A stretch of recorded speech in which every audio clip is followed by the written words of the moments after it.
I'm gonna go insane. 360 got me spinning. Now you're on my brain. Yeah. No, I don't wanna hit the brakes. Gotta make a move on me if you got what it takes. Yeah. I got to feel it, got to breathe it. You're the remedy. Everything I need. Everything I need. La la la la la la la la. Let me back to life. Let me back to life. La la la la la la la. Living that good life.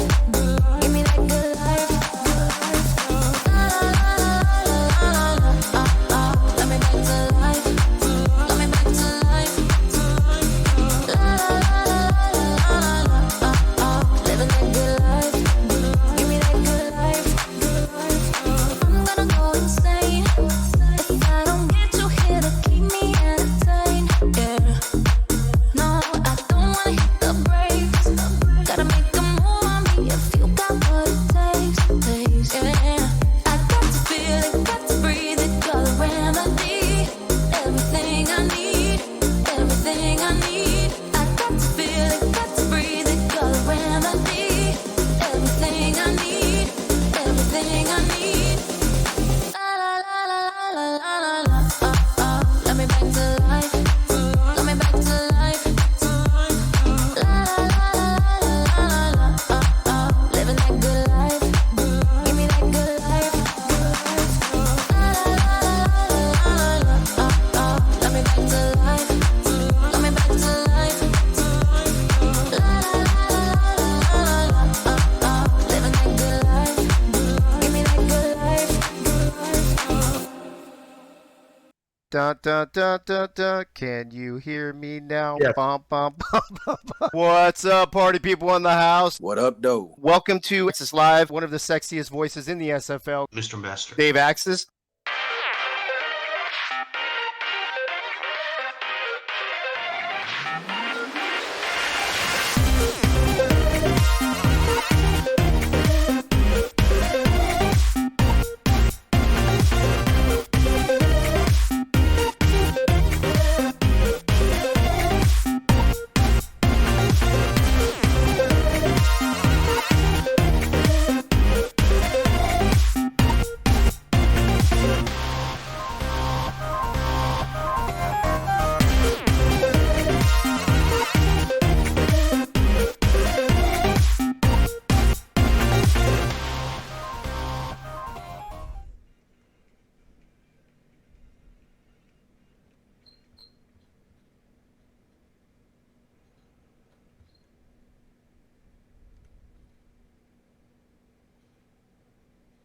What's up, party people at the SFL? What's going on? What's cracking? What's happening this Tuesday night? Welcome back to Axis Live. What's up, everybody? How's it going? I cannot believe we're doing this again. It's been a minute. I see a bunch of people just going in the chat. I see people pouring in. What a great sight to see. So glad to see everybody. Can everybody hear me okay? How do I sound? Am I good to go? Rodney Owen, Joe Cooley, or what, baby? Let's go. Welcome back to Axis Live. This is our first episode of Season 20, the 20th season of the SFL, which is going to be epic for sure. I'm going to get to the party people here in a minute, but before I do that, let me tell you a few things that we got going on. In the Twitch chat, you'll see we've got a few new things. If you are a subscriber, your messages will be outlined now. We've got some new emotes in there for you guys to mess around and play with. We've got some new commands. I gave Holdorf the list earlier so he can just start putting them in. There's about 20 new commands you can put in there. So I told him to start kind of just throwing them out there so you guys can see them. And then also the party people points, those are going to start. I need everybody throughout the show to start telling me like how many points you have, because I'm going to set up the party people points to start giving away swag, Axis Live swag. So as a matter of fact, Holdorf, if you can do !swag right now, and you guys, whenever you get called on or whatever, You'll be getting some swag based on points turned in. Hunter McWaffle's got 25,000. I see. Thank you for that. Appreciate that. And all the way to the point where I think the highest amount of points will allow someone to tell me what color to dye my goatee. So that'll be fun. Hey, Lisa, what's up, baby? Like I said, I'll get to the party people in a second, but so we're going to have swag winners. For example, I still have this phone from the playoff show I did, this phone cover. It is for an iPhone 11 Pro. So if you have an iPhone 11 Pro, hit me up on my DMs. I will send it to you for free because I sent it to me the wrong one. Also, I've got T-shirts. I've got Access Live T-shirts, hats, all this stuff.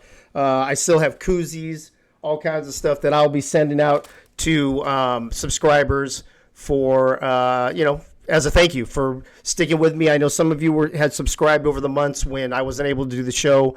So I just want to say thank you and appreciate all of you for sticking with me, sticking with the show, and now coming back and being back with Access Live. So again, thank you. So let's move on to my favorite part of the show, the party people. Wow, you guys are really talking in here. I got to scroll all the way back now. The first person in was my man Freddie Trammell is in the house. Fab56 Freddie. Nate Hall is here. The lovely, amazing, perfect Pink Lisa's in the house. I see Cornwall in here. I see Bullet. I see Nacho. What's up, Nacho? I see Ronnie Shanahan. I see Bob Funk. I see my boy Dave Terry from Texas. Corey Mizzou is in the house. Boomberry's back. What's up, Boomberry? Good to see you as well. David Leathers, the man with the best first name in the SFL, is back. Welcome back to the show, bro. Hunter McWaffles, for those of you who don't know, that's Wink. My boy Wink back in the SFL. Attaboy. That's what she said. One of my favorite names to say during the party people part. Brooke and Mike Music. I don't know who those people are. Hey, yo. I don't know. Hopefully Brooke's not listening. TP Tac 11. Good to see you, bro. Hunter, I already said. Ronnie, I said. Who else we got in here? Guy Clausen. Remote Dino. What's up? Good to see you. Achilles Papatonis. My boy, what's up, man? Poor rough season for them Dodgers, man. Jay Ballmer is in the house. Good to see you as well. Gosh, geez, there's a lot of names in here. Who else in here? Is that Doug Britton? What's up? What's up, Dirty Sheets? Good to see you, buddy. Farnsy's in the house. Good to see you. I said Bullet already. Wow, there's a lot of people to talk about tonight. The Greg Soto is in his house, ladies and gentlemen. Good to see you, Greg. James Walters, 87. Welcome back to the show. My main man, Art Vandalay. What's up? Glad to see you here as well. And let me see. If I forget to at you, or I forget to mention you, go ahead and at me in the chat. You know how that works. We do that. Aaron Kozak, good to see you, buddy. I just talked to you the other day, actually. Good to see you. Gunny, of course. Can't do a show without Gunny. Vibes Cleveland, first-time chat. Welcome. Appreciate you. Doug Day, the Twinkie man. He's here. Frank the Franchise Wade. A. Roberto, good to see you, bro. Man, there's a lot of people here. Good to see everybody. This is fun. Denver Nightwings in the house. Good to see you, bro, Jeremy. T. DeQueen. Hopefully you're doing well, having to put up with your husband over there. Eddie Gage is in his house, folks. Alien Nation 777 is back. Holy smokes, there's a lot of names to get through. This might be the longest party people shout out I've ever done. I think that's everybody. Like I said, if I forgot you, please at me in the chat. Sometimes I miss people. That just, it happens. So don't be mad at me. Don't hate me. Oh, and look what I did. I already messed up. Look at that. I forgot to put the party people thing up. The Greg Soda. Who's that guy? I don't know. Who are any of these guys? It's been a minute since I've seen anybody at this point. There's a few other changes to the show real quick before I get to the panelists. As you notice, we only have 3 panelists instead of 4 now, and we are going to have a surprise special guest host every week whose identity will not be revealed until I reveal them on this show. So the very first guest host is tonight. If you have a guess who that might be, throw it in the chat, and if somebody gets it right, maybe I'll send you a koozie or something. Roberto just subscribed. Thank you, bro. Appreciate that. We got a hype train coming. What's up, hype train? Love seeing those. Those are awesome. But you see, we only have 3 panelists, and what we're going to do, instead of breaking down every single game, which takes forever, and it usually pushes the show to 2 and 2.5 hours, we are going to do it by division. Now, there will be some buys in some of those weeks, so that'll lighten up the time as well. And it'll be easier to break down a division each week. So each of the panelists will do 2 divisions, and then the guest host will do the 7th division. So there you go. Gunny, subscribe. And again, Guy, look at all these people. Good to see everybody. Speaking of panelists, let's get to those guys. Since I'm already running behind schedule, my monologue went a little longer than I anticipated. I got to be real careful here to make sure I don't mess things up. In the first Access Live circle at the top of your screen is one of my OGs of the show that he has been here since day number 1. He's got some of the most shows under his belt. You know him. You love him. He is the one. He is the only. Frank. Oh, see that? I knew I was going to do that. I messed it up anyway. Frank, the franchise. Wade, what is that, Frank? Is that an Access Live t-shirt, bro? That is an Access Live t-shirt. That is money. That is money. Dude, glad to see that. Is that the one that says you're muted, bro, at the bottom? Yep, that's it. That's fire, bro. Hey, welcome back to the show, man. It's been a minute. I know you did one of the playoff shows with me, I think, didn't you? I did. But this is awesome. I'm glad to be back. It's a Christmas miracle. Hey, don't do that when I'm drinking water, man. Come on. I swear it's water in there. Lisa says I'm cutting out. Am I cutting out, folks? I don't know. Maybe because I'm moving around. I got a new mic, and so if you guys remember before, I used to have the mic attached to my headphones. So when I moved around, I could still talk. Now I have to concentrate on keeping my face in the microphone, I guess. Art Vandalay says, we wish. Axel Raven's in the house. Good to see you, bro. I appreciate that. Panelist number 2 tonight is somebody that you guys have seen on my show. You've heard his voice, but it's been a minute. And so we're going to find out if you're going to hear his voice anytime soon. He is my friend. He is the defensive coordinator of the San Diego Mavericks. And that is my main man, Mike O'Neill. Mike, what's up? How you doing tonight, bro? What's going on? I'm muted, bro. Oh, were you muted, bro, already? Hold on. There it is, the first one already. You're muted, bro.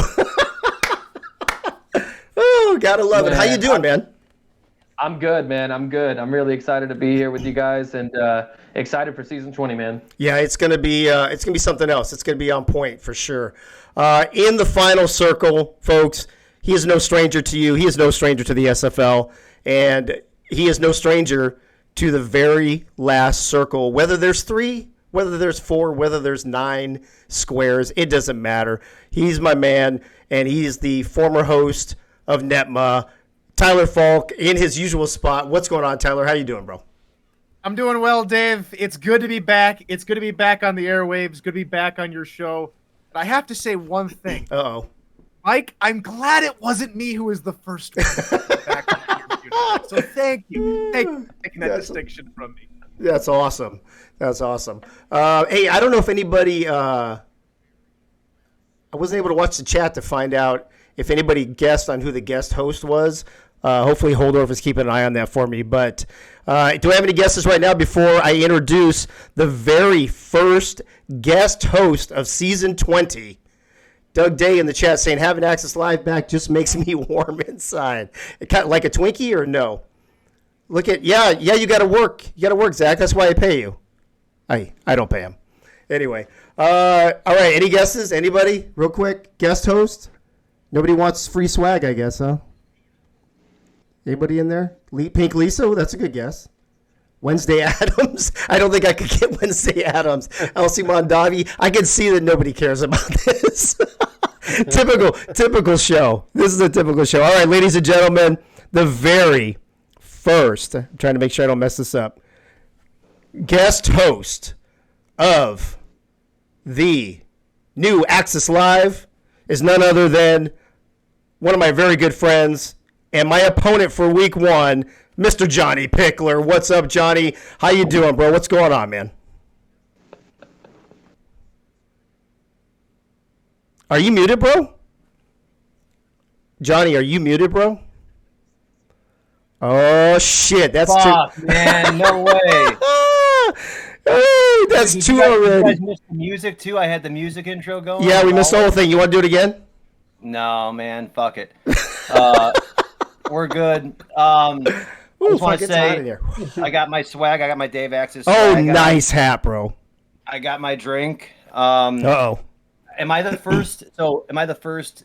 I was the first Diva of the Year. You were the first Diva of the year. And am I the first official co-host of Access Live? Technically not the first official co-host because we had a couple back in the day, but you are the first surprise guest host of the new Access Live, if that helps.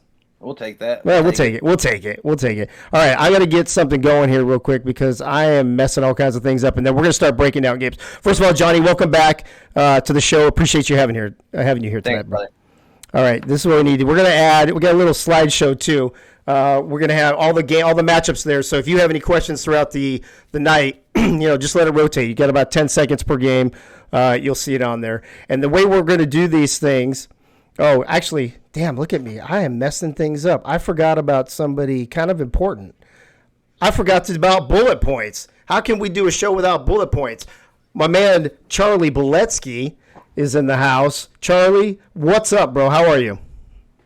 What's going on, Dave? How are you, man? Nothing, man. I'm all over the place tonight. I got stuff that used to be on the left, on the right. I got stuff on the right, on the left. I got a new microphone. I'm just all over the place, bro. This first show is going to be a hot mess. All good. You're just writing the bullet points for me for next week. Anyway, so. You're welcome. I'm here to make your job easier, bro. That you are. Hey, so because we haven't had any games. This is going to be week 1. How did you come up with bullet points? Well, I decided that I would just pick a few little tidbits from the off season and throw them into the first round of bullet points. What a week. great idea. That's 5. Yeah, there you go. Hey, Denver Night Wings. That's all. They're all open. They're all open, bro. That's 5 light beers. Yeah. They're in the mail. They're in the mail. Check your mail in the next few days, bro. I promise. All right, Bullet. It's all up to you, bro. Bullet point number 1, going into season 20 from the off season. All righty, here we go. Bullet point number 1. All righty. Once the word got out that Dave had become the proud owner of the San Diego SFL franchise, all of the shop owners in the greater San Diego area stocked up on pink bedspreads and pillows, oddly long icicle wine chillers, and bottles of buttery Chardonnay and blended Petite Syrah. Based on all of that, you'd think that a new bougie country club was coming to town and not a rough and tumble SFL franchise. But it's just Dave and his team breaking stereotypes left and right, and dare I say, being Mavericks.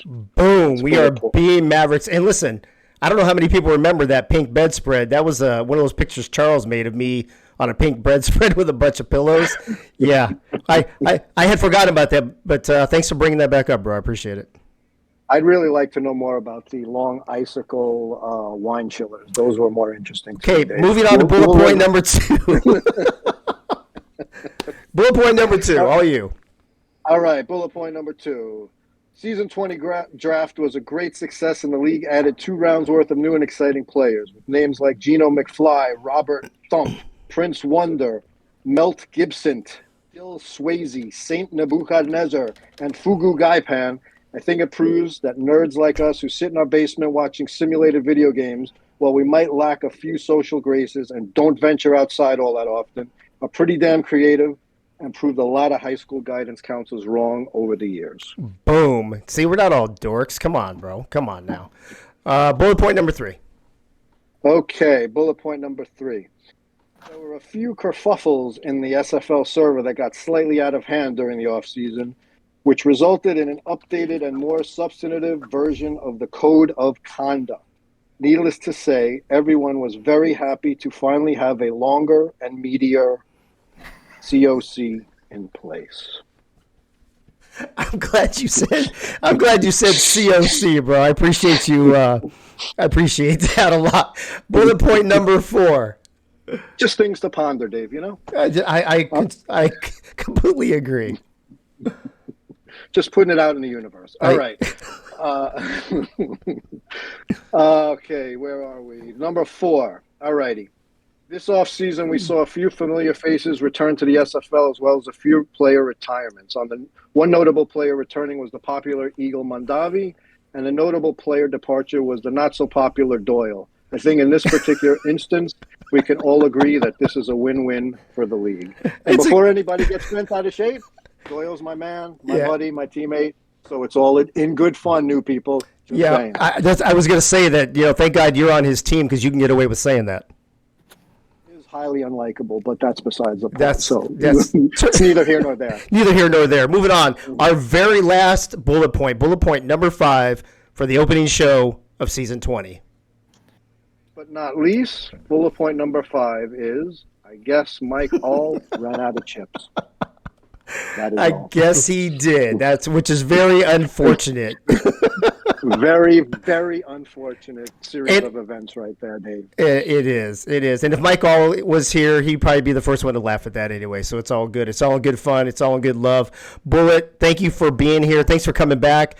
Can't wait to see what you have on the weeks coming up. Looking forward to it, Dave. Thanks for having me. We lost Johnny already. Johnny killed his OBS Ninja. Unbelievable. Unbelievable. Hey, get ready. You might as well add that to the bullet points next week. Noted, Dave. Noted. All right, Bullet. Thank you, bro. Appreciate it. All righty. All right, folks. We are going to get to our panelists, and we're going to start breaking down the divisions. Now, this is not a week 1 game by game who's going to win. We're going to do pick'ems at the end. The last 15 minutes of the show or so will be pick'ems. What I've asked these guys to do for this first show is to break down the divisions, talk a little bit about the teams, tell me who their favorites are, that kind of thing. Johnny and I will be asking them some questions. Johnny will also be breaking down one of the divisions himself. I've also asked a person if they play in that division. I gave them that division. Since they're more familiar with it, it's easier for them to talk about it. And so if they have any bias, that's just life, I guess. So the first up is going to be your Atlantic Division. And Frank, before I get here, I need to throw a special shout out to my man, Axel Raven, who made all of these divisional graphics for me for the show. And these are what we'll be using all season. Very cool. Has the division, and you see the little dots on the map, given their locations along with the helmets. He did a fire job. So Axel Raven, thank you for that. Appreciate the help. And Frank, you are on the clock. We're running behind, but don't feel pressured because we can make it up later. All right. Hey, the Atlantic Division, it's might as well be called the Baltimore Division. The defending champions. It's going to be tough for a team that like Charleston, who finished 3-9 last year. They had the overall number 1 pick, selecting Geno McFly. He's going to replace Eric Hammer, who moved out west, and then you've got my old teammate Ike McBride falling into Carolina and trying to get that running game going. You've got some big names that have moved in that division. The one that the one I'm intrigued about is the defensive tackles selected by DC. They're the only ones right now that can give Baltimore some fits, and they brought in 2 big defensive tackles to try to stop Warren Murray in that run game of Baltimore. And so it's going to be interesting to see when those 2 match up. So we've one thing I forgot to mention is we're going to alternate questions between me and Johnny since he's the co-host. So I'm going to give Johnny the first question on this, and then we'll alternate. Johnny, you got a question for Frank about the Atlantic Division? Yeah, what's up, Frank? Hey, Johnny. So as you mentioned, DC, if anyone's a challenger or could be considered a challenger to Baltimore, it'd be DC at this moment. They've proven themselves to be a high-powered team, and to be able to even contend with Baltimore and in games. Between Charleston and Carolina, 2 rivals, who've been, I'd say, it'd be fair to say, in a rebuilding phase for a while. Have either of them taken the next step forward? Are either of them, really considering themselves, a playoff team this year or further? Or are they still in a building phase here in season 20? I think one thing is Carolina moving up in the draft, getting tight end Xavier Solomon from Lexington. I think that was a big move. But the addition of Ike McBride at running back is going to be very beneficial to them. And I didn't mention earlier, but an old teammate of mine and one that you are familiar with, Chase Earl, coming over. So offensively, I think they have done the right things to try to take that next step. Hey, before I move on to Mike, I just have a quick question too. Frank, does Baltimore win this division again? It's going to be a little tighter, but I think Baltimore wins the division again. Okay. Folks, the Atlantic Division has been ruled by the Baltimore Vultures. DC's given them a little bit of fits in past seasons, but I believe last season, Frank, and correct me if I'm wrong, I think they met twice in the regular season, once in the playoffs, and Baltimore won all three? I believe you're right. Yeah, so like Johnny said, the only challenger that we see right now is still 0-3 against them in the most recent season. And that's what I'm looking for from DC is that, like I talked about, those defensive tackles. Can those two big bodies gobble up the run? They're not asked to put pressure on for sacks or anything like that, but gobbling up the run is what they're going to be brought in for, and forcing Baltimore out of their game a little bit. Gotcha. All right, Frank, thanks for breaking down the Atlantic Division, giving us your opinions. We will break down their games, their Week 1 games, later in the show when we do our pick-ems. But let's move on to the Pacific Division. This is going to Mike O'Neill. Mike, this has been an interesting division. A lot like Atlantic, it's been Vancouver's division for the last several seasons.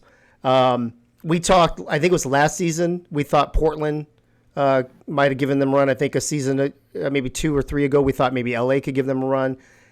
Nobody's really given them a run, though. Are we going to see the same kind of thing this season, do you think? Or the way Seattle rebuilt, do you give them a shot? How do you see this Pacific Division breaking down? So, yeah, I mean, just like Frank was saying with the Atlanta, you could pretty much say that's Baltimore's division. Well, you could say the same thing about Vancouver. And listen, though Vancouver, did a good job as always in the player retention area, Portland adding former Swarm member Jay Warren to their offensive line with that running back in Ezekiel Love can definitely shake things up here. And I'm not saying it's going to be, it's not Vancouver's division to lose. I am saying it's going to be a lot closer than we're used to it being.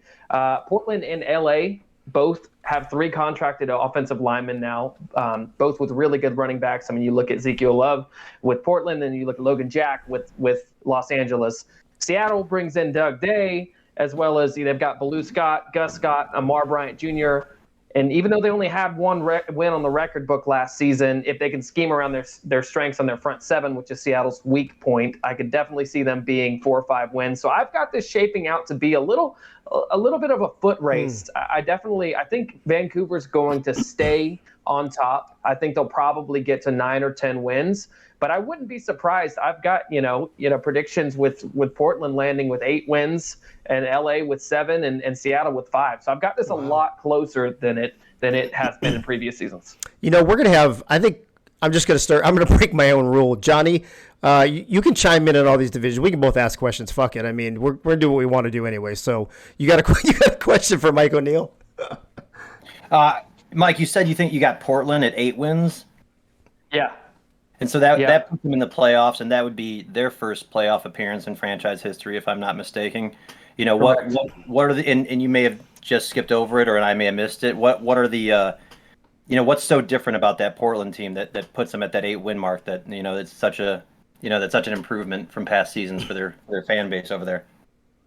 Yeah, I mean, it's a great question. Honestly, if you look at Portland over the past 2 seasons, Portland has been known and kind of built this identity around this team that is just always pulling out wins, but just can't quite get there. And if you think about it, something as simple as, look at London.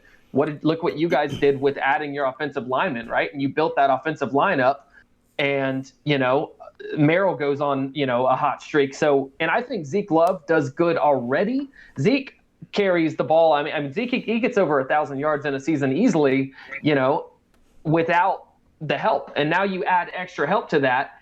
I mean, the biggest thing was, I think this last season, it was hard for Portland because whenever you have, a rookie, or I believe Cyrus Drive was a rookie last year, correct? Last season? I think so. Okay. Johnny. On answers.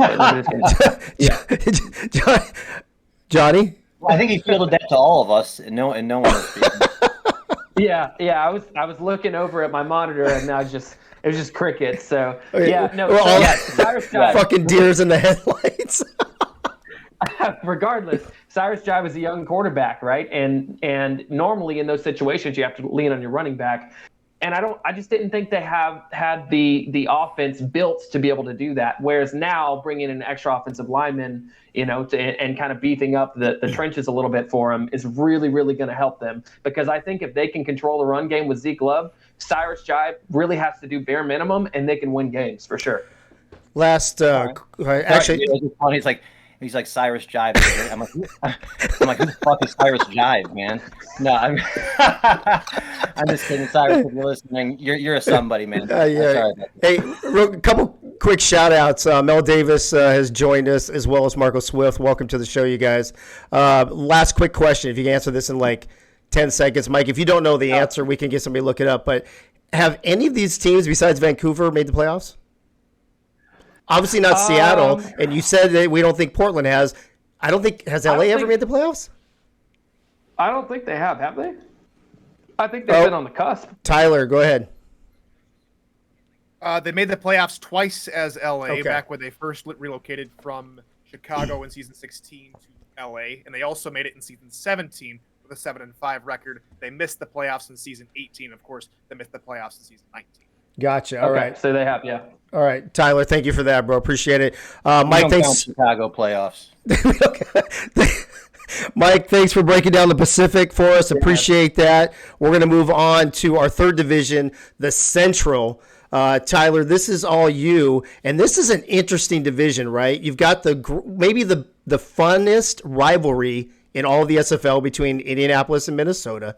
You've got a Sioux Falls team that looks like they're kind of coming back. They had a nice run last year after missing the playoffs a couple seasons, and a Tulsa team that's been on the either right in or right out, right on the bubble each season. My first question to you before you break it down: do you think this is the most competitive division now, or do you think it's still the South, or do you think it's another one? Oh, that's a great question, because that actually ties into what I was going to lead with here, Dave. I love stealing your thunder, bro. I know. But when we were originally talking about divisions, when the divisions first reintroduced themselves to the SFL, we had North, South, East, and West, Pacific, Atlantic.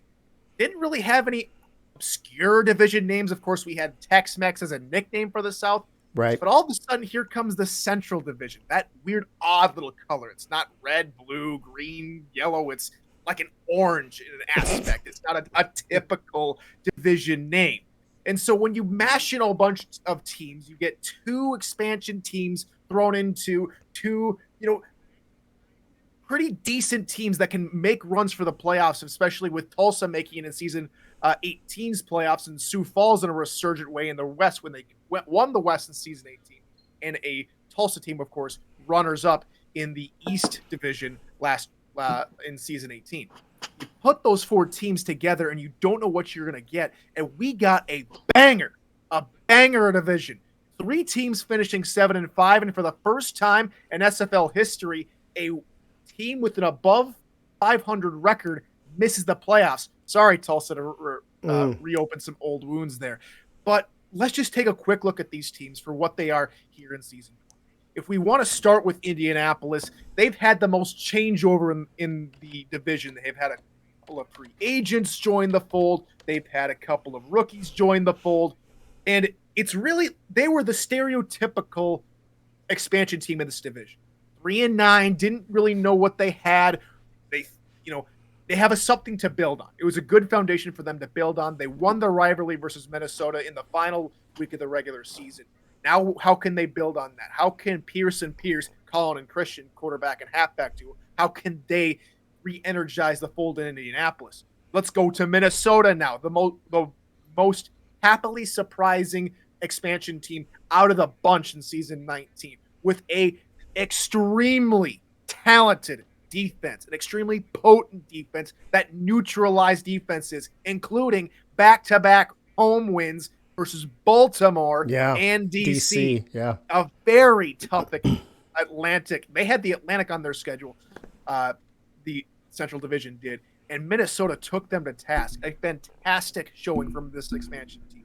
If we want to quickly continue on to our last two, Sioux Falls and Tulsa.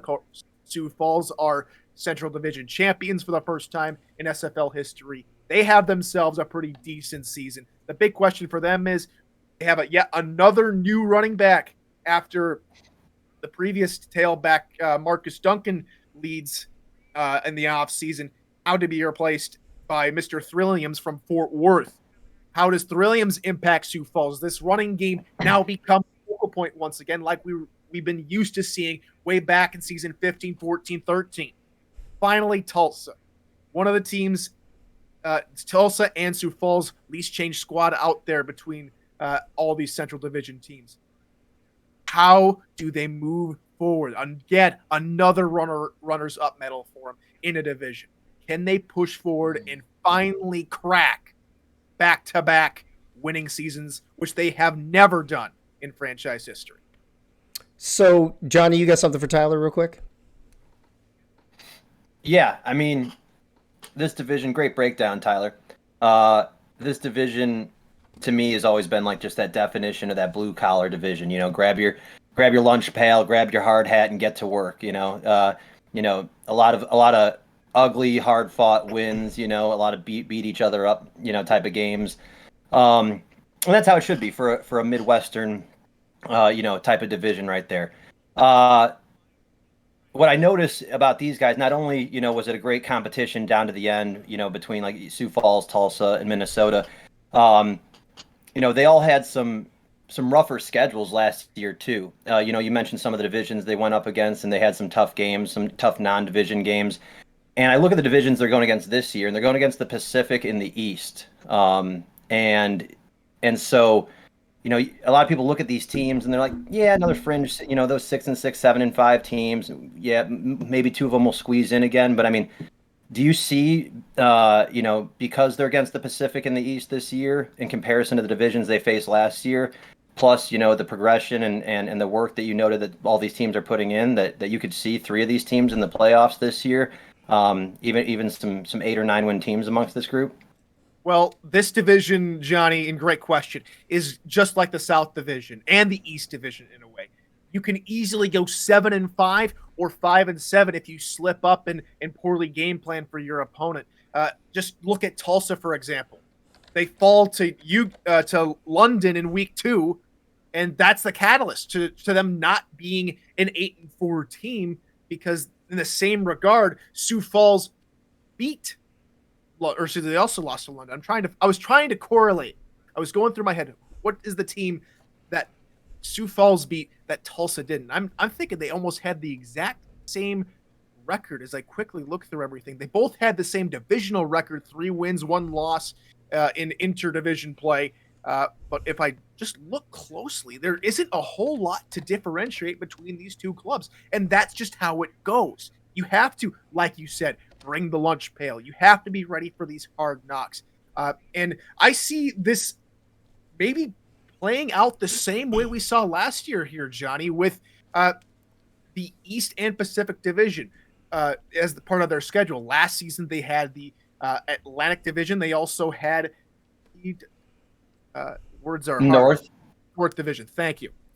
Atlantic and North Division, which I could almost guarantee looks pretty much the same. We expected a lot more out of Canton, but they look to be more of a B-rated DC team last year.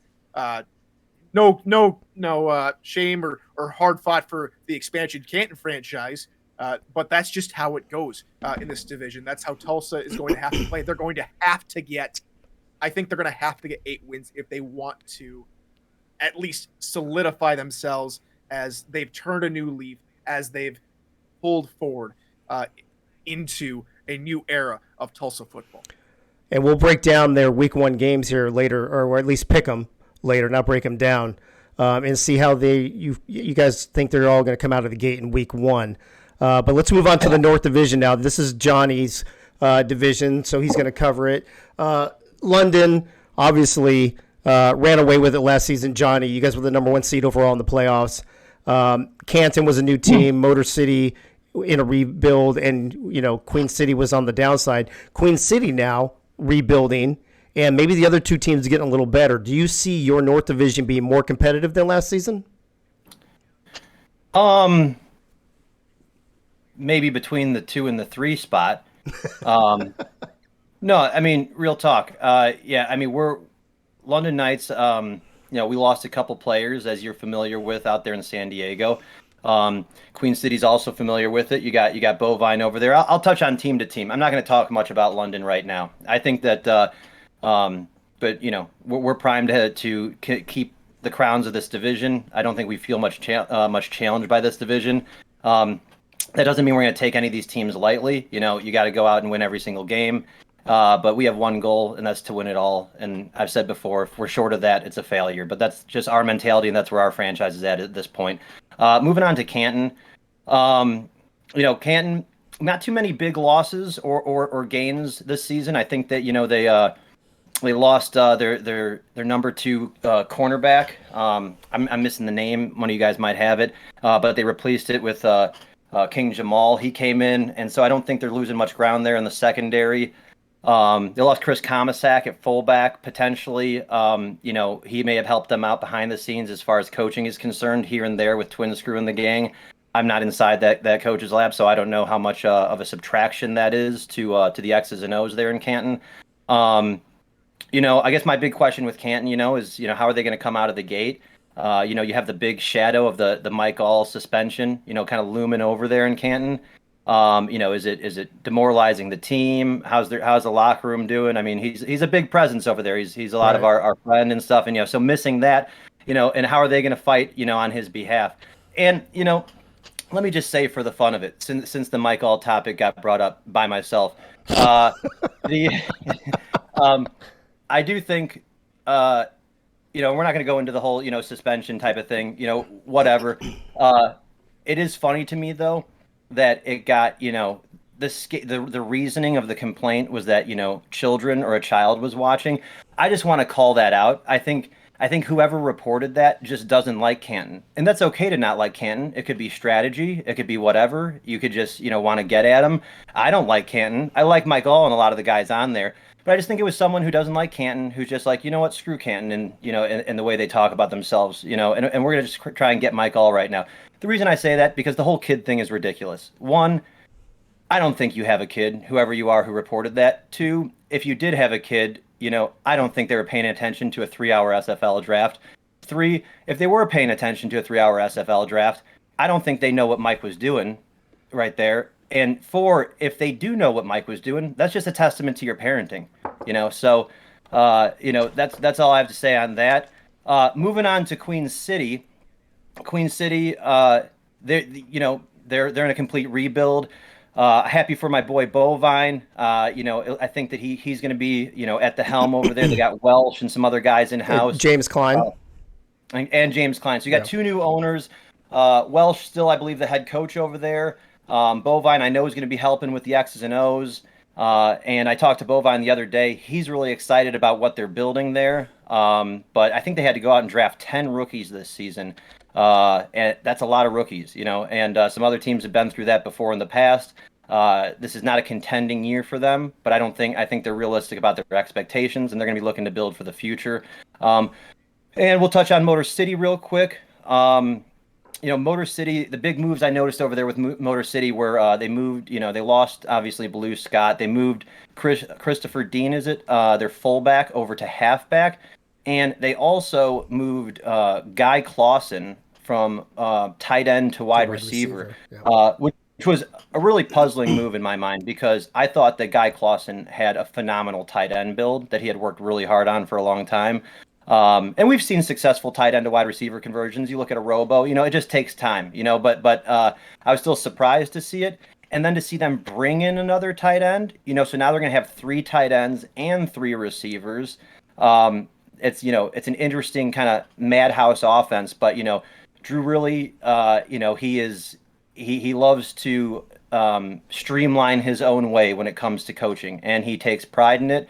And he's kind of a mad scientist over there, and I'd say over 50% of the time when he's mixing potions, you don't want to be in the room there, because it's just going to end up really messy and potentially a health hazard.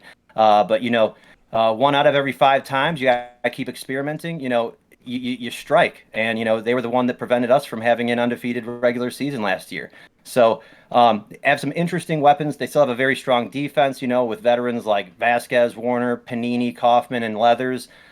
So they have the fixings to make some noise, but But again, I think that it's going to be between them and Canton for second place.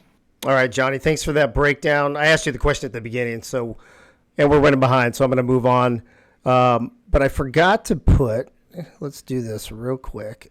We're going to move on to my main man, guy who's been with me also, I think just as long as Frank, or almost as long as Frank.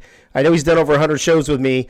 Gunny's back. And listen, Gunny's got a new segment. He used to do Pearls of Wisdom, and now he's doing Firewatch. For those of you who have been in the military, Firewatch is kind of a sentry position, a guard, if you will, that watches out for the rest of the platoon while they're sleeping, eating, what have you, but also watches out for fires so they can wake up the platoon while they're sleeping, hence the term Firewatch. What Gunny's going to do, he's put his own twist on it, and what he's going to do, he's going to let us know who to watch out for, who's going to be on fire week to week. So Gunny, welcome back to the show. I'm excited about your new segment. How you doing tonight, buddy?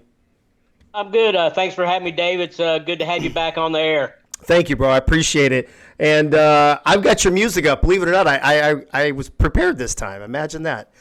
So you can. I appreciate you going over the definition of Firewatch because that was part of my my bad. segment tonight. So thank you. Well, for those of you who just tuned in the last 30 seconds, you know what? It doesn't hurt to repeat things to this group, to this crowd. Let me tell you. Go ahead and do your thing, Gunny. I got the music all queued up. All right. Good evening, SFL community. Welcome to season 20. As Cam says, let's kick it. What is Firewatch? Guard duty, performed typically at night. Recruits are in charge of security, ensuring the surroundings and people, property within are secured and looked after, all while maintaining alertness during their appointed duty. To take charge of this post and all government property in view. To walk my post in a military manner, keep always on the alert and observing everything that takes place within sight or hearing. Dave and Freddie and whoever else might be here in the Marine Corps, that's our first and second general orders. What you may ask is the new Firewatch here in telling on the Access Live show. Throughout season 20, Firewatch will focus on topics and subject matter of who and what is hot and who and what is cold. I'm not going to go over any cold topics tonight, but I'm sure there will be some throughout the season. Some hot topics for this season. First off, salutes to my teammates at the Alamo City Artillery. Hot topic, reigning champions, Baltimore Vultures. They're the champions till someone can knock them down from that number one spot. New minor league coaches, congratulations go out to Lincoln Rattlesnakes coach Chris Britton of the Indianapolis Ramblers, Madison Lynx coach James Walters of Vancouver, Tacoma Grizzlies, Stephen Forge of the Denver Nightwings, the season 6 champions, the Albuquerque Adams. To all the rookies drafted, led by first overall pick, outside linebacker Gino McFly by the Charleston Predators. Will the South Division again be the top division in season 20? I sure like to hope so. I hope all four of us are vying for the playoff spots again. Season FL Survivor Pool, join up. It's a lot of fun. I've already lost $120 and we hadn't even started yet. SFL 4K 23 coming to a theater near you for season 21. The recovery process for Buffalo Bills, DeMar Hamlin. Super Bowl 57 predictions, the 0-4 Vikings, the 0-4 Bills. Make it happen. Last but not least, on the hot topic, potato chips. Mike All, Zapp's, New Orleans Kettle Style, Voodoo potato chips. Miss you, Mike All. See you soon, sir. Best wishes to all the teams in SFL Season 20. Dave, thanks for having me. That is all. Of course, Gunny. Love having you here. Thank you for that. Looking forward to seeing what you have for Gunny's Firewatch week to week coming up here in Season 20.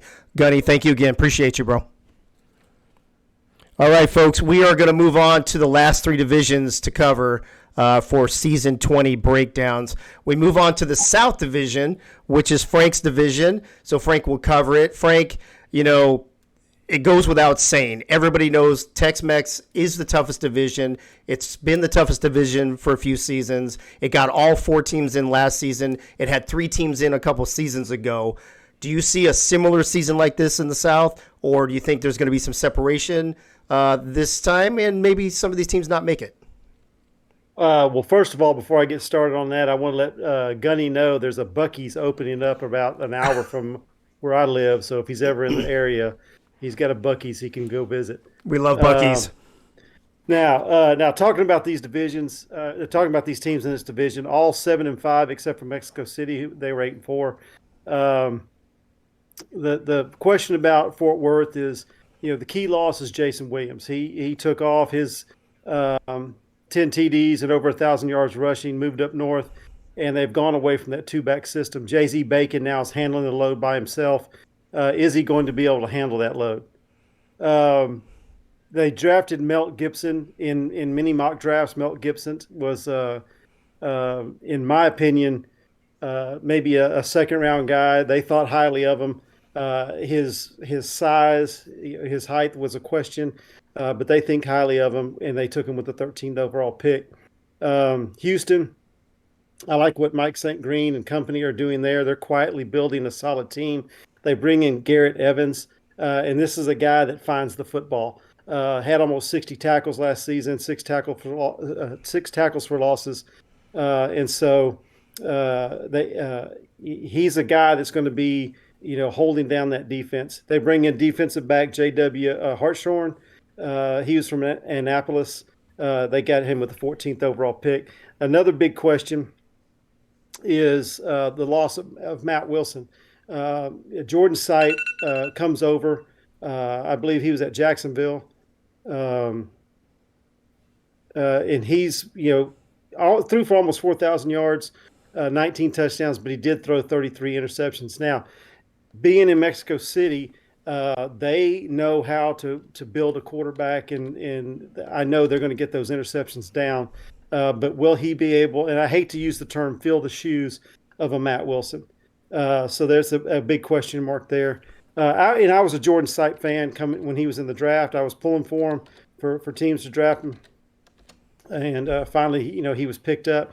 But will he be able to transition over into the South for Mexico City and do what they're accustomed to having done for them in their playoff run? Houston's got a lot of weapons. Alamo City, it used to be LSG. We moved out to San Antonio. We lost quite a few players. You got Freddie Trammell gone, Nate Hall gone, B.E. Robo gone. That's just to name a few. Ike McBride I talked about earlier. We bring in Brad Jones. Brad Jones is, I think, finally found a home. He's in an offense that makes a running back successful, and I'm excited to see what this season holds for him there. We brought in Rob Foraker to play linebacker, and the big addition is Raul Garlaw, bringing him out of retirement. This man, averaging 21 interceptions in his seasons, and he's has a way of baiting the quarterback and making it look like the receiver's open, and then is able to pick off the ball. Watching some Sims with him in the lineup, it's pretty neat to see. One name you won't see on defense anymore is Bo Martin Jr. Bo Martin, made room for Law to come over, and now you'll hear the name Thick Njuzi from the Nigerian Nightmare, playing fullback.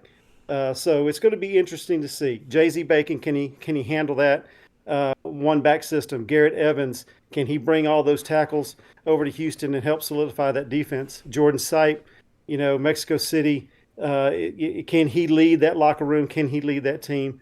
And then Brad Jones and Law at Alamo City, big key additions there. I think it's going to be another season where these teams are beating each other up. But I would think that maybe Mexico City might take a step back. We just have to wait and see how that all plays out. Johnny, do you have a quick question for Frank? Yeah.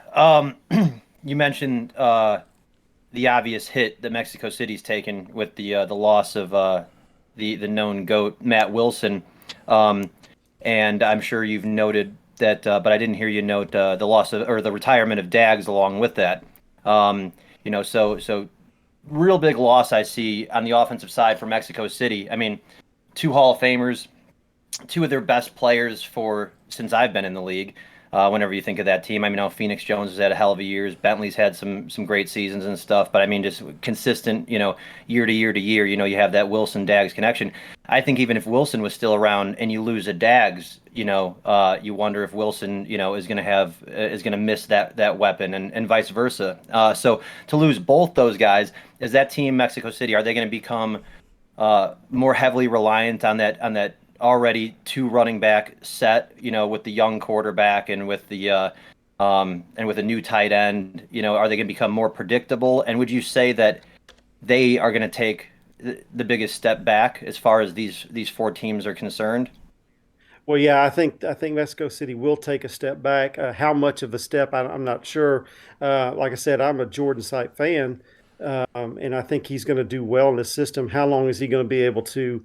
Is it going to take for him to get acclimated to that system? I did have in my notes about Mike Dags. I just skipped over that. Losing Mike Dags is a big loss. When I became a tight end, he's the one I immediately went to and wanted to build my player to be like, what Mike Dags is. And now that he stepped aside, maybe this can open the door for somebody like a Garrison Blue or somebody else to come in and now take that next step and be that tight end that other young tight ends look at.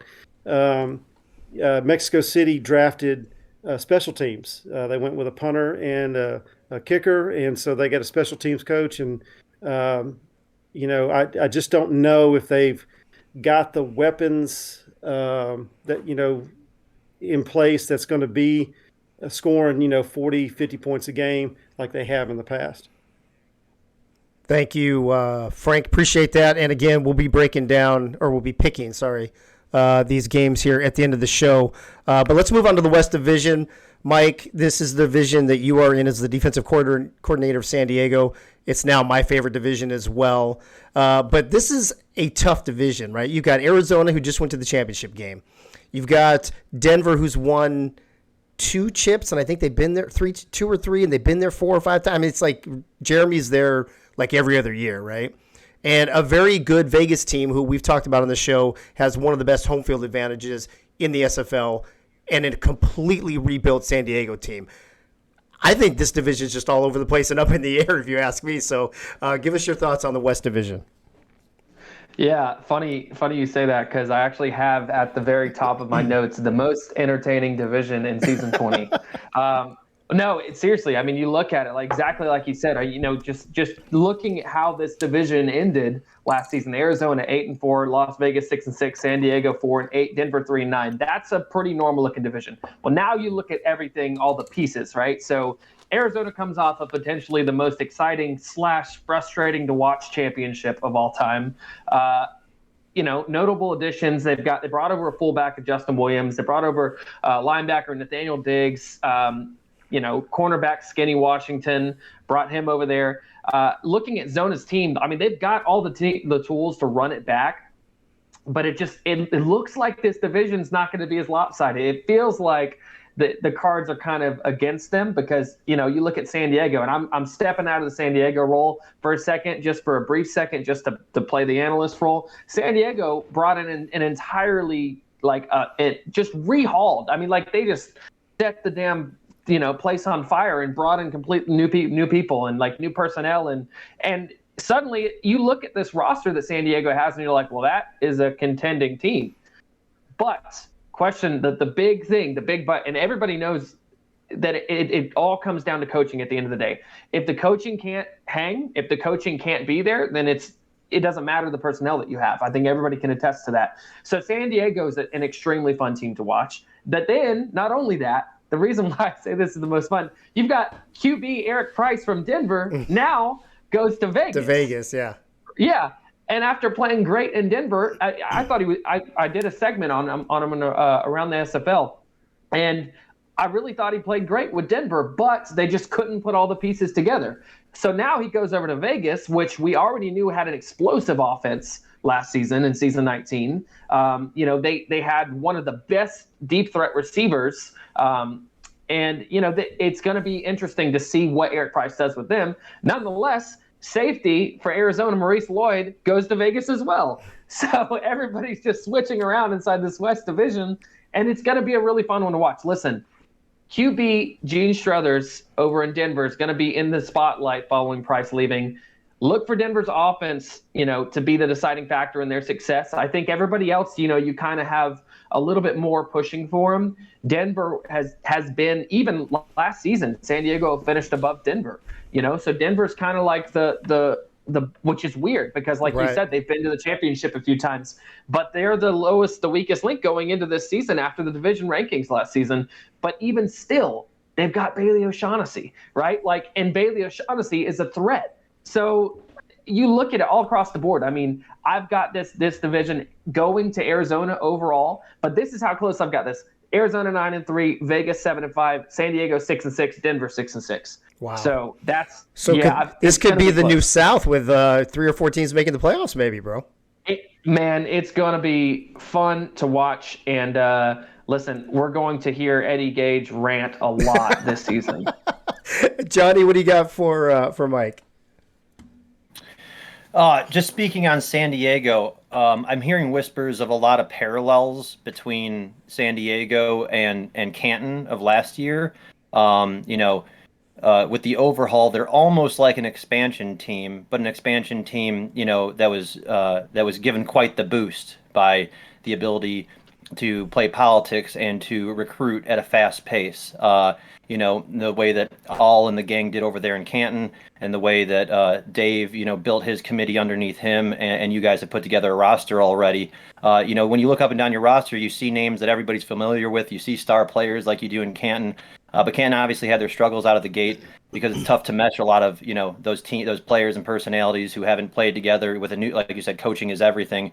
Do you agree with those parallels? And do you think that's going to be basically the main challenge over there in San Diego, is just getting it to come together? Well, I think any time that you get I hate sounding, this is going to sound terrible, but anytime that you get, because it feels like San Diego just threw together a super team. And I feel like anytime that you do that, anytime that there's a big splash in any kind of offseason like that, you're going to get speculation. But at the end of the day, like I said before, I don't agree with those parallels. One, because everybody that's in San Diego, like in the locker room, everybody that's in the front office, everybody that, from like literally top to bottom has been there and done it before. Everybody knows what it takes to have a successful team. And at the end of the day, it's literally just going to come down to coaching. I mean, because I could sit here and say, yeah, San Diego's got the best roster, one of the best rosters in the SFL, and I wouldn't be lying. But if the coaching and the scheming never matches up, San Diego could go 0-12, and everybody knows that that's the truth. So at the end of the day, I don't agree with the parallels that it's like an expansion team. I think it's a little bit different. I think this feels more I don't know. It feels more put together than, kind of like an expansion team learning the ropes and jumping into the SFL for their first season ever, because everybody here has got one, like everybody in San Diego, speaking on San Diego's behalf right now, everybody in San Diego's locker room right now has one thing on their mind, and that's getting to the playoffs. 100%. All right, Mike, thanks for breaking down the West, and again, we'll be picking those games here in just a few minutes. We're going to go move on to the last division for the night, which is the East Division, Tyler. But before we do that, when we get done with these divisions, I want to give you a heads up what we're going to do. I'm going to tease an upcoming new segment that's going to start next week, and then we're going to do our predictions for Week 1 and division winners, and then that's going to be it. This is going to be This is not the old Access Live where we go till 11:30 and after dark and all that. We're about talking football and leaving the drama behind us and just, getting things done. So, Tyler, that being said, this to me might be the most intriguing division for one reason and one reason only. I don't see a clear-cut favorite. I know people would say Florida. No, listen, I say people would say Florida. But look at what the teams Jacksonville is rebuilding. Atlanta's always Atlanta. Atlanta could come back and win 10 games this year. You never know what they're going to do. And I know Johnny's been hard on Atlanta the last few seasons, that he even talked about, I think, on one of my shows, that they haven't done much since they won in season 14. But the thing is, they still have almost the same roster they had when they won in season 14. So the potential is always there. Louisiana, always with great coaching. They've got some great personnel over there. Maybe Florida's a slight favorite, but I don't think it's a huge favorite like it was last season or maybe even the season before. Well, to your point, you do make a good point there, Dave. But at this point, I don't see a lot of changes. But at the same time, this is what we expect of this division. I said either on Netma or on your show earlier in season 19 that easily, every single one of these teams can go 7-5 or 5-7. In the case of the Louisiana Revolution, went 5-7 because we lost too many close games. Bring in Liam Hammer to hopefully shore up a couple of things in coaching, shore up a couple of game planning issues that we were having, and we'll see what happens. We bring back Blake Craze, Odette Boudreaux comes in the fold, teams up with Otis Boudreaux on the same sideline now. But it's not a whole lot of change. That this division is more so about consistency. However, I have to give a little bit of a dig at Jacksonville, and it's surprising to me. A very high-class organization, as of recently, has become a revolving door of talent. There was 9 different offseason moves player-wise in season 19. It's only grown to 10 coming into season 20. It's not the same team we knew about in season 17 or there prior, where they were challenging for the playoffs, challenging for championships. This Jacksonville team doesn't have a clear identity anymore. They lost Hunter Norwood 2 seasons ago. They haven't really been able to solidify the defense. To me, Jackson, if I was to pick a team to maybe go 2-10 this season, I think the floor for Jacksonville is 2-10. The floor for Jacksonville is 2-10. They will win 2 games. I don't know if they're going to win any more than that. But again, that's what we love. That's what I love about this division, is because any team can do that. Louisiana, you saw how many close games Louisiana last season? They could double that. We could be 2-10 ourselves. Well, if those go the other way, though, you could be, 9-3 10-2 or 10-2. Yeah. Louisiana was the reverse of this season's Minnesota Vikings. It's so you see this division a lot different than I do. It's interesting because one of the things I meant to ask, or I meant to mention at the top, and then I'm going to pass the question on to Johnny after you answer, is how interesting it is that the 2 former San Diego owners both went to this division. They're both going to be coaching probably. I don't know if there's been anything officially about Optimus, but he has the talent, he has the experience to do it. So you've got 2 good coaches reemerging back into this division. I think it makes it more competitive. What do you think? And then we'll ask Johnny. Well, I think it definitely makes Florida a little bit competitive. He goes back to his own friendly confines underneath the house of Mighty RX. So he's back where he belongs. He's definitely not the same player on the field he was, but definitely the same person. And so that's going to make Florida that much better to have someone they know how to work with or who to work with on the field of play. As for Louisiana, it only could get better. It only can get better with an extra, mind of the tanks. Matthew Slynn backs off of his playing role, is strictly now focusing on coaching. The big thing, I think the wild card in this division is not Jacksonville, but Atlanta. They went 6-6 last season. They've not had back-to-back seasons where they've gone 6-6, and they've not had back-to-back seasons where they've had losing record. Interesting. So, who knows? Johnny, you got something quick for Tyler? Yeah, I mean, again, good breakdown, Tyler. And I do see Florida as the favorites out here, just because they've been able to consistently get themselves over the hurdle and get the playoffs and take down these divisions, even when they've had rough starts to seasons. Mighty finds a way. He has a good staff. And Art works hard over there. They got a lot of people who are committed in house to meddling the storm per se when things get rough and finding a way to get it done and come out on top. And until another team, can consistently do that and take that away from them, I'm going to give the edge to Florida. Jacksonville, kind of alluded to, they're kind of a shit show right now. I don't see them competing. Louisiana, I don't see the consistency that you may see in Louisiana. I think they've had a shaky 5 years of ups and downs, both with personnel, with coaching. And that's not, a bad thing, but I mean, you've seen, you can name 5 or 6, 7 star players that have left Louisiana over the past four seasons. You can name some big star players that they've gotten to replace those individuals. You see some coaches in Louisiana who, who've had a shot at it and a crack at it, and some new coaches, and now new coaches come in, to see what the answer is. So, I don't know what I'm going to get out of Louisiana. They haven't shown consistency. And yeah, I will pick at Atlanta, and that will be my question. Atlanta, I do see consistency with every single season. They, like Dave said, they have nearly the same roster. I think Dynasty has to be the most prolific difference in the roster between when Dunhill won it and now. But since then, I think they've missed the playoffs the last 3 out of 4 years. They haven't won a single playoff game since that championship in 5 years now, 5 seasons now. So no play, people continuously give Atlanta that respect because of that roster that's getting old. They're bringing back a lot of the same players, BDG, Boo, Jamal Williams, Siege Falco. I mean, everybody can name the players that are the main position points on both sides of the ball.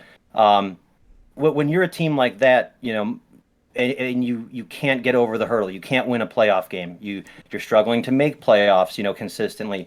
But you're bringing back the same roster. You're not necessarily trying anything different. What's the answer there? Do they eventually have to scrap some things and kind of rebuild? Do they have to bring in a new coach with completely different ideas to say, hey, man, you guys are just doing it wrong there because you have it all, but you're not getting it done? But what's the answer for Atlanta that seems to keep trying to throw the same thing at the wall to see if it sticks? Well, you could say that. You could go either way. You could go the way of, well, if I keep banging my head against a wall, something's obviously got to work. And you could say, we have to completely overhaul everything. And I think Atlanta's playing the Baltimore game. Let's try and keep everybody. We'll make small changes here and there to see what works, what doesn't work. At the same time, there has to be a point in the road where you come to a crossroads.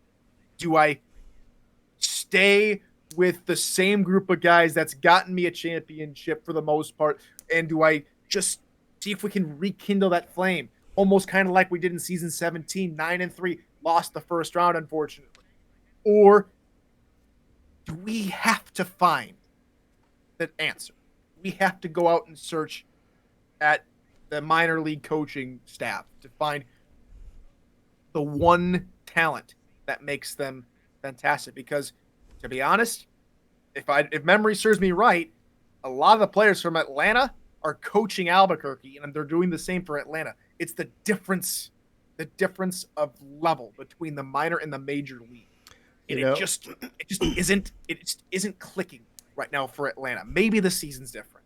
Maybe it's different. Fear Dog in the chat, he's talking about the scouting. He said, as much as this league is about the coaches, severely undervalued are the scouts in this league. And, maybe it's a scouting thing. Who knows for sure, but regardless, Tyler, thanks for breaking the East down. This is actually going to be one of my more fun divisions to watch this season, to be honest with you.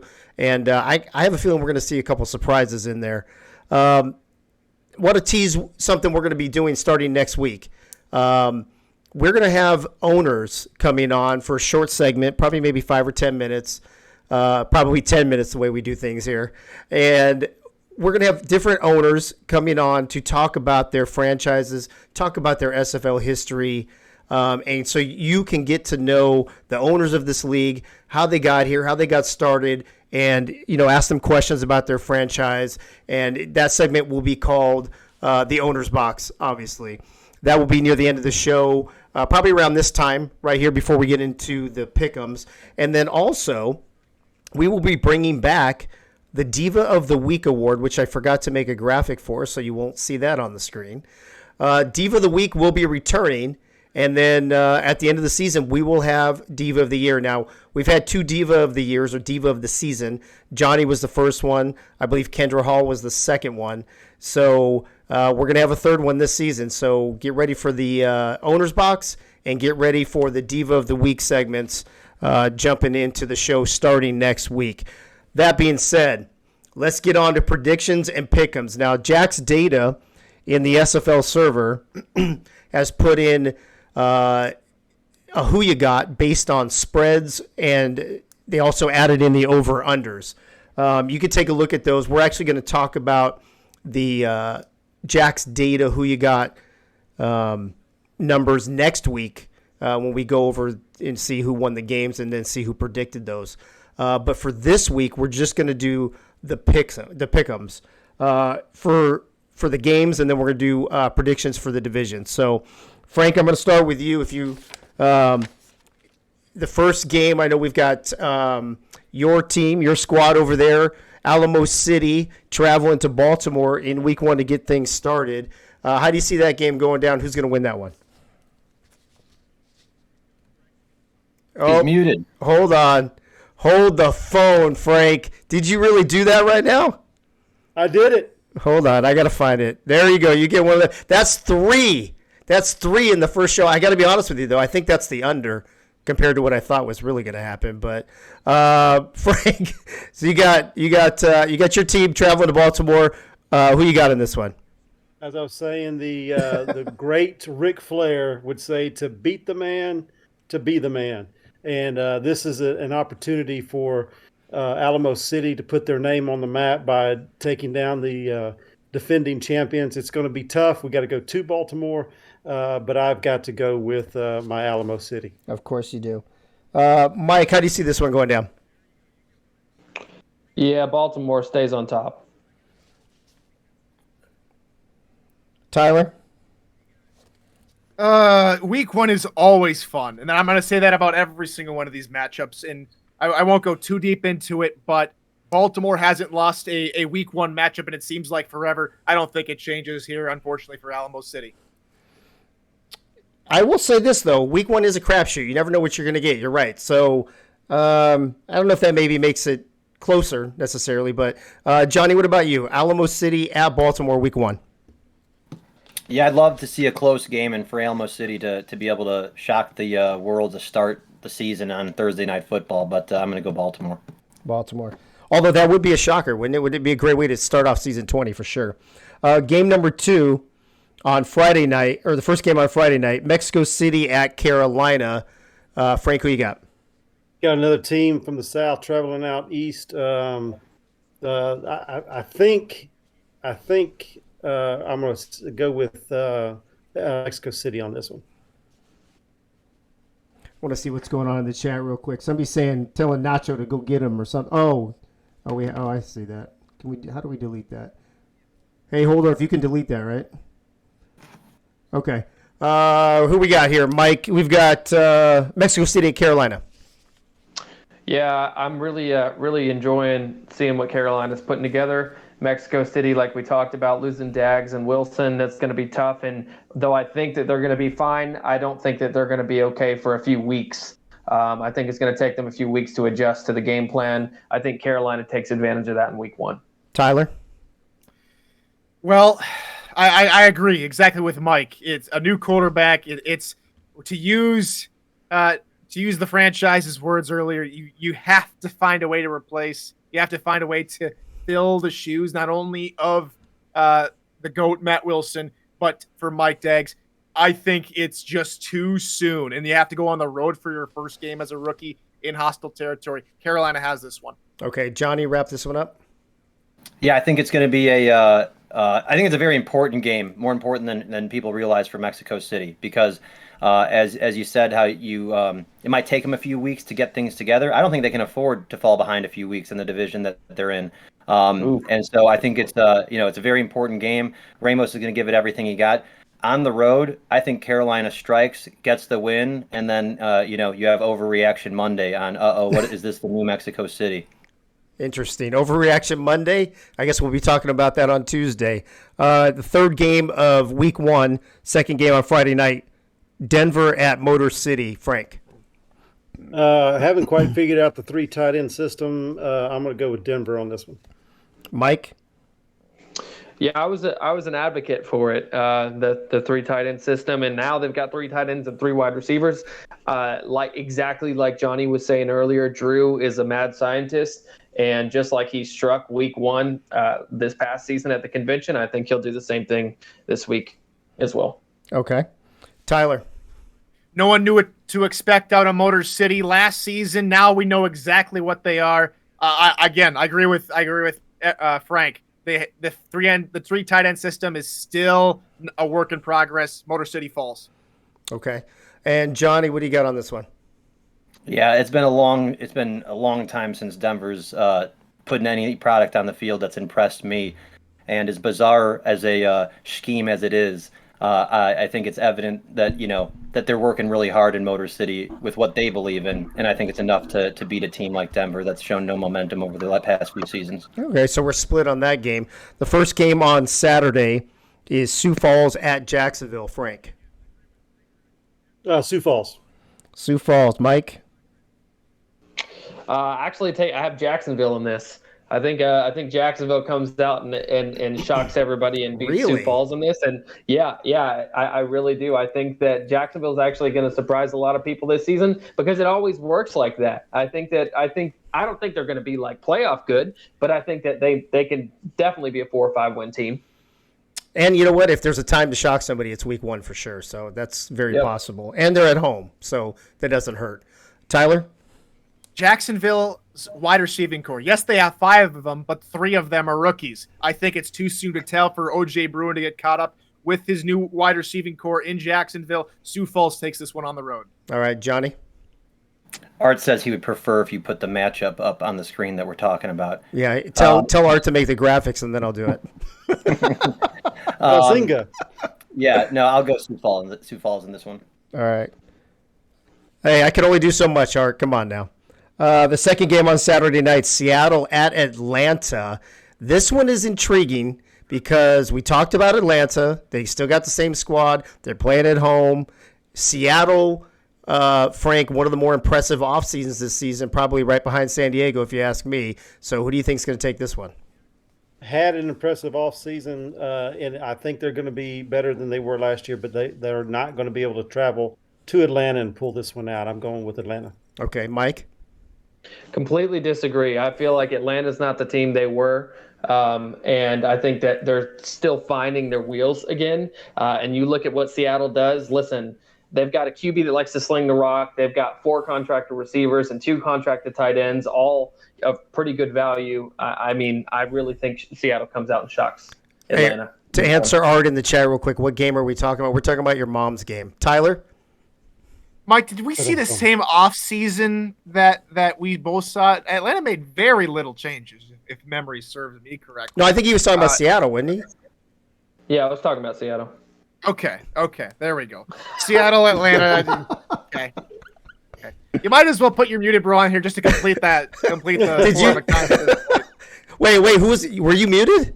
No, I wasn't muted, but just to save face. I don't have a. You're deafened. You're deafened, bro. Sorry. I guess I got to make more graphics. Thanks, Art Vandelay. Appreciate that. Okay, all right. Seattle, they had a fantastic offseason, but I hope for Seattle fans that they do have a better season. Atlanta's taking this one at the Hive. If Atlanta loses at the Hive, they are going below 500. If they cannot beat Seattle at home week 1. Yeah, that's actually a great point. Johnny, you agree with Tyler?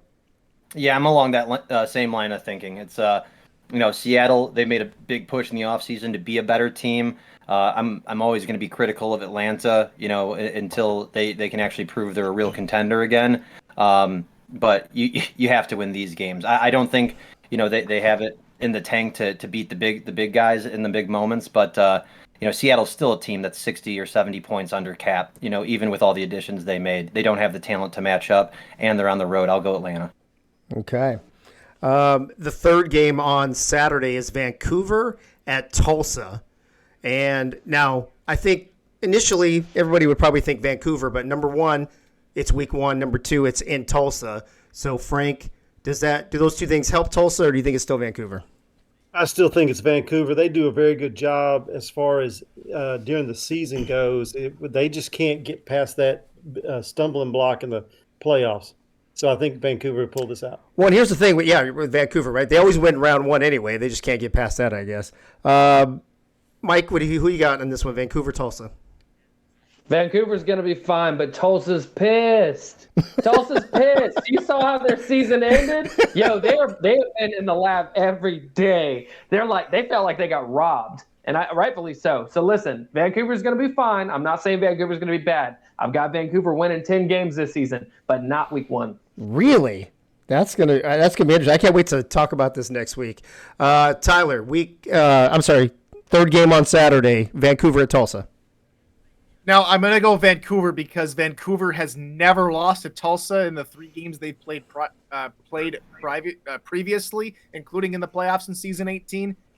But don't be surprised if this is the shocker game out of the bunch this weekend. But you're taking Vancouver. I'm taking Vancouver, but I have a sneaky feeling something else is going to happen. Okay, it's week one, baby. Johnny, what do you got? Yeah, I got those shocker vibes. I do think that, Vancouver will end up with the better overall season record than Tulsa, and I think that they're going to win their division again, and I think they're going to be in the playoffs again. And I don't know if I can say the same for Tulsa, if Tulsa's going to be back in the playoffs, but I have Tulsa to win at home week one. Okay, that is the last game on Saturday. Sorry, I guess there's only 3 games. I thought there were 4. Moving on to Sunday, DC at Fort Worth. Frank. DC. DC. Mike. Cabin Say goes over 200. Woo. Tyler. I like DC. DC. And Johnny, you going to make it a sweep? DC versus who? I blacked out. Fort Worth. I blacked out. No, I'm going to go Fort Worth. I'm going to go Fort Worth in this one. Eddie's saying I skipped. Oh, no, I haven't gotten to them yet, bro. It's scheduled on the schedule I'm looking at. It has them on Sunday, so maybe not. But I'll get to them. Don't worry about it. You said I don't like that DC pays a kicker the amount of money that they pay them. It has me think that they're just not doing what's in best interest of their own organization. So for that reason, I'm going Fort Worth. Okay. And by the way, Art Vandelay will be joining the show next week making graphics for us. Just FYI. Thank you, Art. Appreciate that. Tyler, so you were saying that's the other game is just wrong on the schedule? That's the other Saturday game? Let's see. No, I'm on the SFL website. I'm on the stats.simulationfl.net/schedule. It's said they're supposed to be on Sunday, which I think is actually correct. Possibly. Okay. Well, and again, there's a lot of different. They're still updating this. Like half the schedule isn't even on the website. Okay. Well, I'm looking at the. Go ahead, Mike. Yeah, I'm on. If you go on the website and you click on the news, the front page news. Oh, you're on that where one. It says league is posted like season 20 schedule. Gotcha. I have DC and Fort Worth and Canton and Arizona both on early Saturday games. Okay. All right. Well, we'll sort it out next week. For now, we're just picking winners anyway, so no big deal. Next game I've got on here is Houston at Charleston. Frank. I like what Houston's doing. I think they've got the weapons, so I'm going Houston. Mike? I got to go with my former crew in Charleston. I believe in them. Tyler? The Preds have made some very interesting moves, but I'm going Houston. Houston. Okay, Johnny? I'll go with my my boy MSG in Houston. All right. Next game I've got on the schedule I am looking at is LA at Louisiana. Frank? Ooh, I'm a Liam Hammer fan, so I'm anxious to see how the offense is there. So I'm going to go Louisiana. Okay, Mike. Like I said, I was talking about that division earlier. I think LA's got it. They, I really think Logan Jack does some damage here. And Tyler. I still don't know what to think of LA after this last season. I think again we're gonna pick up right where we left off for Louisiana. It's gonna be a close game. I think it's a field goal. I'm sticking with my green and blue though. I'm sticking with Louisiana. Okay, and then Johnny I'll go Louisiana in this one at home in the Swamp. in the Swamp. Okay, Queen City at Vegas. Frank. One thing that wasn't mentioned about Vegas was didn't Blades move to tight end? And that open up the door for my boy Doug Britton, receiver. So I'm going to go with Vegas on this one. Okay, Mike. Again, I definitely agree with Frank. I think Vegas takes the cake here. Queen City's, like Johnny said earlier, the Queen City's going through rebuild. They're not afraid to admit that. They know they have the right expectations in place. Vegas, definitely. I think they pick up right where they left off with that high-powered offense. All right, Tyler, who you got in this one? Well, I made a dig at Jacksonville for having a revolving door, but Queen City just so much change. And another new general manager, another new quarterback. I feel bad for Lakeman, not necessarily because he's in Queen City, but because there isn't a stable core there with the Corsairs, and hopefully the new ownership group takes charge and it really solidifies things there. I think they're losing week 1 though. Las Vegas is spunky. #spunky. #spunky. Johnny, wrap this one up for us. Yeah, I agree there. I think Lakeman could be a favorite for most interceptions thrown this season. I'm gonna go with Vegas. Okay. Next game, Frank. We've got Canton at Arizona. The question is, how much does Canton beat Arizona by? That was for you, Eddie Gage. What's up, Eddie? Who you got? What up, though? What up, who you got there, Frank? If I pick Canton, Eddie's going to win. So so you have to pick. So I'm gonna pick Arizona. Okay, there you go, Mike.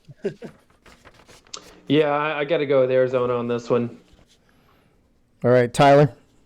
Eddie's going to be banging on your door to get on the show here right now and next week until he can. I think he's already in the green room. I think the owner's box cannot come soon enough. Right, next week. I am not going to bring on the wrath of the runner-ups in the Arizona Scorpions. I'm picking Zona. Gotcha. You gonna make it a clean sweep, Johnny? Yeah, clean sweep, Arizona. Arizona. All right, just a couple more games left. It looks like 3 more games. We got Florida at Indianapolis. Frank. Florida. Mike. Indianapolis definitely takes this one at home. Really? Good. Interesting. Tyler. Does the curse live on? Does the curse of the first game of the season? It's been ages. If it happens this year, we know it's a curse for sure. If it happens this year. Right. I think the curse lives on, sadly, for Florida. I was there to call them versus San Diego last season. I think it happens again versus Indy. Gotcha. And Johnny, who do you got? Florida at Indianapolis. I think this is going to be a close one, exciting in week 1. If I'm not mistaken, I think that Florida has gotten off to some slow starts before. Yeah. And I know that the guys in Indianapolis have been working hard, and they're going to try and compete this year and try and be a 500 type team. I'll give a knock to my old coach, and I'll go Indianapolis in a close game that comes down to the final drive. All right, 2 more games left. Portland at Minnesota. Frank. I like what Axel and them are doing in Minnesota. I think they're going to pull this one out at home. Mike. This one's going to be amazing to watch because I'm a huge fan of Minnesota's defense. But like I said, I feel like Portland's going to take that next step this season, adding that offensive lineman. And I really, really think that Zeke Love's going to have a really good season. And it starts with week 1, getting this win against Minnesota. Okay. Tyler. Mr. Love hits a brick wall in the Minnesota defense. Can't say enough good things. Can't say enough good things about the top-rated rushing defense from a season ago. It continues in season 20. All right, Johnny. I'm gonna whatever the over/under is in this one. I would bet the under. I think it's gonna be a defensive game, and I'll take Minnesota at home. Okay, last game, and then we're gonna zip through divisional predictions. You're just going to tell me the winner of each division as soon as we do this, and we're going to go through it really quick because we're over time. Last game of the season, the first Monday night game of season 20. Your London Knights, Johnny, at our San Diego Mavericks. And I'm going to go reverse order this time. Johnny, I'm going to start with you on this one. We'll go London, Dave. Okay, so San Diego. Tyler, go ahead. Who do I pander to? Do I pander to the host, or do I pander to one of the greatest mouths in SFL history? Am I not both of those? Ooh, I don't know what that's a great point. But no, there's a lot of turnover. You put together a quote unquote dream team over there in San Diego. Best wishes to my former club. But I think a surprising rushing attack from a season ago helps Johnny out here again in season 20. That'll get him off to a good start as they travel across the pond, across the continental United States to get to San Diego. London on the road will take a week 1 victory. Okay. Mike, you better get this one right, buddy. Mike, the analyst you had San Diego at 6-6. Was that one of those 6 wins or 6 losses? If Motor City can do it, we can do it, baby. All right, Mike, who you got, baby? San Diego. Atta boy. All right, Frank, you got the last word on this one. Then we're going to go divisional picks, and then we'll bring Freddie on to sing his beautiful farewell song.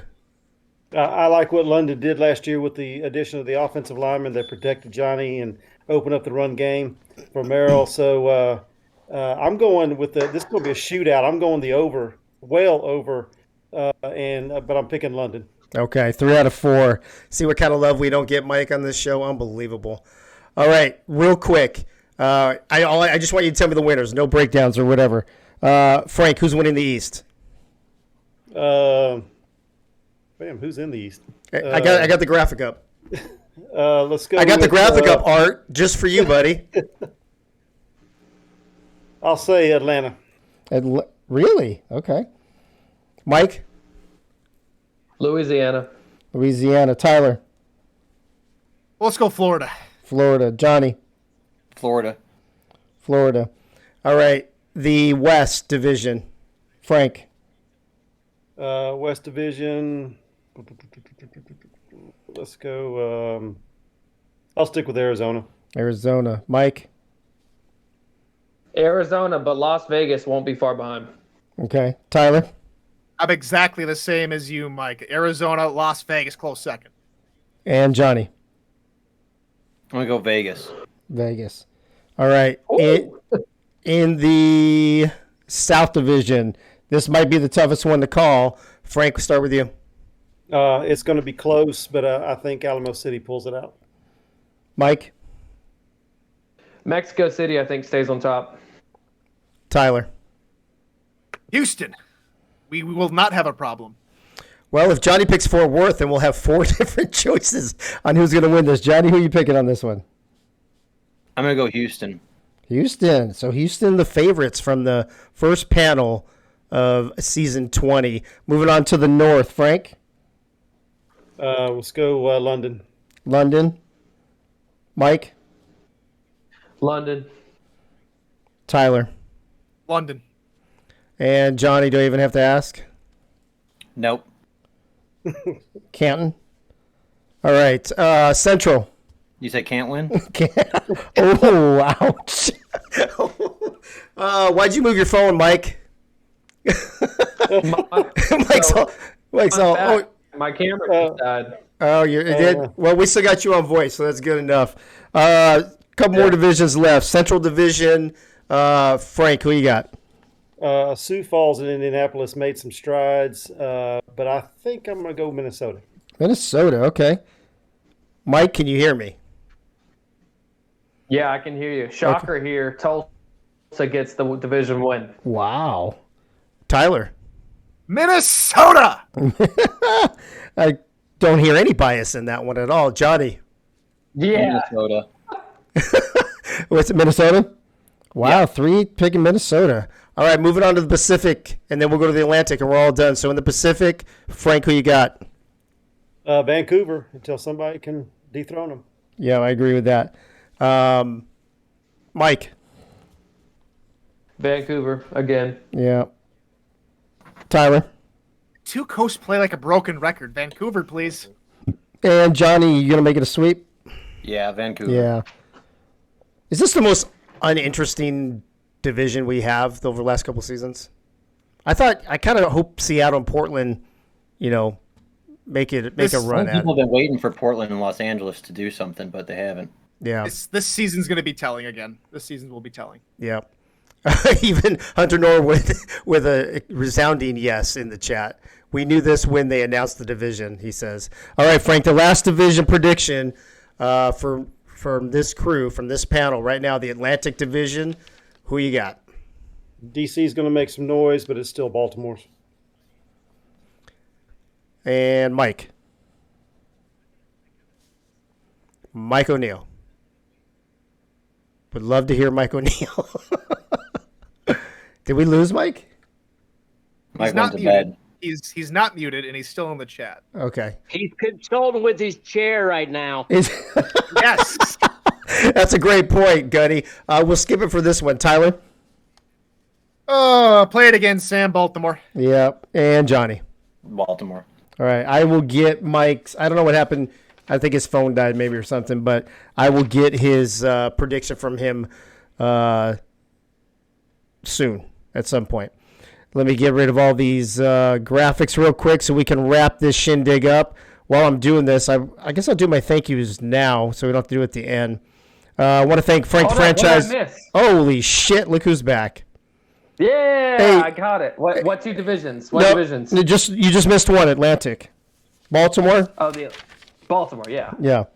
So, look, I could have wrote that in anyway. I didn't even need you here for that. Yeah. All right, predictions, those are over. I do want to say one quick thing, or actually I'm going to give Johnny 30 seconds real quick to talk about the Season 20 Survivor Pool that you need to get your Week 1 team in ASAP. Yeah, guys, just jump in the Survivor Pool. It's fun. It's the only way to make money in the SFL. If you win the Survivor Pool, you'll have enough to buy an SFL franchise, because it's probably going to be over a $3,000 something pot. If you know anything about the SFL, it's just fun to do. We had a guy who won, who was one of the winners in the first time we did this, who I don't even know who he is. He doesn't know much about the SFL, and he was just picking games as he went. And it's fun if you have it just gives you a rooting interest. If 30 people all pick Vancouver to win in 1 week, and you weren't one of those people, now you know to root against Vancouver so that all those people are eliminated and you're one step closer to winning it all. It's a fun competition, and someone in our community is going to have a nice payday. The big question is, will Jack Wall ever play again? So let's see if Jack gets back to us on that one. He's bought back in. Oh, has he really? Yeah. Should we just thank him for his money now? Thank you, There you Jack.